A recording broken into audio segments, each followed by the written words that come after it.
Home টিউটররা যখন বাড়িতে পড়াতে আসে তখন মায়েরা যা বলে, কিরে মোনা বই গুছিয়েছিস? দিদি তো এক্ষুনি চলে আসবে। কি হোমওয়ার্ক করেনি? করবে কি করে? সারাটা দিন তো ফোন ঘাটবে। আর এই যে তুমি পড়িয়ে যাচ্ছ, তারপর পরে ছুঁয়েও দেখবে না। আমি সারা দিন বলে বলে আমার মুখ ব্যথা হয়ে যায়, পড় রে দিদির হোমওয়ার্কটা কর রে। আমার কথা গ্রাহ্যই করে।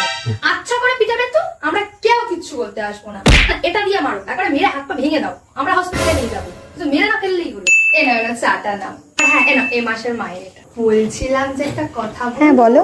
না মানে ওর তো পরীক্ষাটা চলছে, যদি ছুটির দিনগুলো একটু পড়িয়ে দিতে।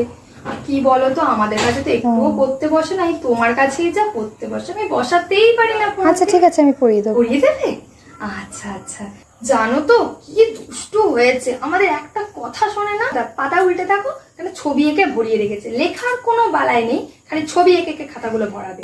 আচ্ছা ওর কি পড়া হয়ে গেছে? না মানে ওকে একটু খাওয়াতাম, না খেয়ে বসেনি।